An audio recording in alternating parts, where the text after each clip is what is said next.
When Uncle Mo burst on the scene in a 6 furlongs maiden at Saratoga on Travers Day, everyone knew they had seen something special.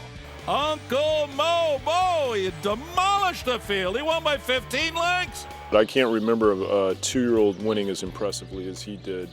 He was devastating that day, won by over 14 lengths.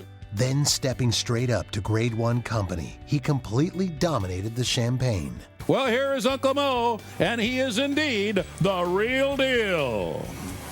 Uncle Mo, under the line, a 5-length winner. And when he won the Champagne Stakes, what I found incredibly impressive was the fact that he was able to set the pace and run a half in 45 and change, which is very fast, and then come home his last quarter in 24 flat. And you don't see horses coming home that fast who have just set the pace. To destroy a field like that and to do it as fast as he did it, stretching out to a mile for the first time on a track he had trained on, never run on before, very, very impressive. The Champagne historically has been a great race, great 2-year-old race, great stallion race, and he took command from the beginning and won in time. I think was the fastest since Seattle Slew had run. Next, it was off to Churchill Downs for another awesome display in the Breeders' Cup Juvenile. But this is an overwhelming performance by Uncle Mo, the son of Indian Charlie. Superb in the juvenile. Sometimes you watch a horse run and they absolutely control a race from start to finish. And you could see the way he was moving, that he was controlling that race, that there was no way he was going to get beat, that he was in another class from the other horses. They just weren't in the same class as he was. And all he had to do was just run his race and get around there, and he was going to win easily. You know, when John Velasquez pulled the trigger at the top of the stretch, he just lowered down and took off again. A near unanimous choice for champion 2-year-old male at the Eclipse Awards. It was no surprise that Uncle Mo also topped the experimental free handicap by a margin of 5 pounds. His weight assignment of 128 is the highest since 1997 Horse of the Year and champion 2-year-old male Favorite Trick was honored with the same weight. What he did as a 2-year-old is almost unprecedented, to run the numbers he did and to win with the dominance that he did. If you look at his races, even as a 2-year-old, when he ran a 108 buyer number as a 2-year-old. Now, a lot of people might not be able to equate a 108, whether it's good or bad. Well, just look at it this way. If you take all the horses in the Breeders' Cup Classic right now, that only 2 of them have run a 108 in their entire careers. And we're talking about these are seasoned horses. So he did it as a 2-year-old. The early favorite for the Kentucky Derby, Uncle Mo consolidated that position with an impressive return in the Timely Riders Stakes at Gulfstream Park, running the final quarter in a sensational 22 4/5, with John Velasquez sitting on him and looking back. Uncle Mo is back. His 3-year-old debut was a winning one. He took it by 4.5 lengths. And the most impressive part of the Timely Rider was his last 1/8 of a mile, and then the 1/8 of a mile from the wire to an 1/8 of a mile past the wire.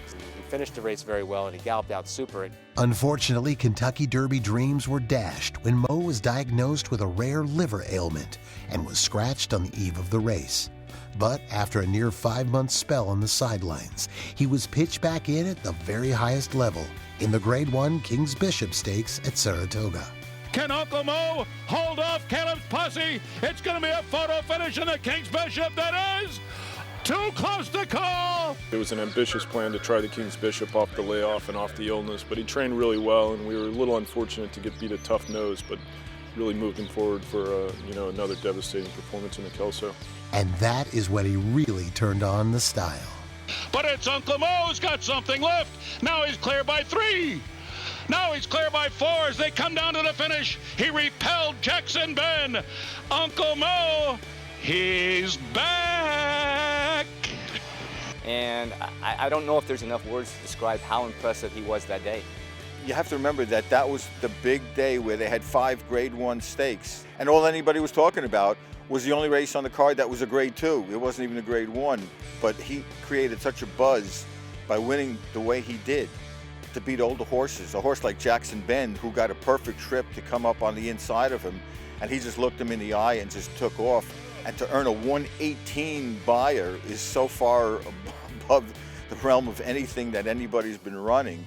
And I think from that point on, everybody realized that not only is he back, but he's back and and better than ever. As Muhammad Ali once said, it's not how you get knocked down, it's how you get back up. And this horse has gotten back off the mat in impressive fashion. An awesome-looking individual by a high-class sire in Indian Charlie, Uncle Mo has all the attributes one looks for in a stallion. He looks great. When I saw him in the paddock for the Kelso, I couldn't believe it. He's one of those horses that you look at him, he doesn't have any markings, but you know who he is because you can't take your eyes off him. You can't ask a horse to look better physically. The thing that impresses me about him is its tremendous mechanics and an unbelievable stride. If you see some still shots of him when he's really in full reach, he covers so much ground. Well, of course, everybody knows he was a brilliant 2-year-old. That's without question. Perhaps what's not as recognized is he was actually a better 3-year-old. You know, even though he had a debilitating illness, he came back off a long layoff, ran very, very well in the King's Bishop, where he was beaten a nose by a very, very good horse who came back to win the Breeders' Cup Dirt Mile. And then he ran in the Kelso and ran that 118 bar, which is the best 3-year-old speed figure of the crop, and really dismantled good older horses. So you've got the raw talent, and that's one thing that is often found in exceptional stallions. One of the most interesting things about Uncle Mo's pedigree, as far as his potential as a stallion is concerned, is Indian Charlie is remarkably strong with the Mr. Prospector line. He's got 16 or 17 stakes winners out of Mr. Prospector line mares. And one of the interesting things is it's virtually immaterial what type of Mr. Prospector mare. I mean, he's got good stakes winners, everything from the Carson City line, where the small type of Mr. Prospector, right up to the Unbridled and branches of the Fapiano line. So he crosses almost irrespective of type with Mr. Prospector. Now, as far as Uncle Mo's concerned, he is an Indian Charlie who doesn't have Mr. Prospector in his pedigree.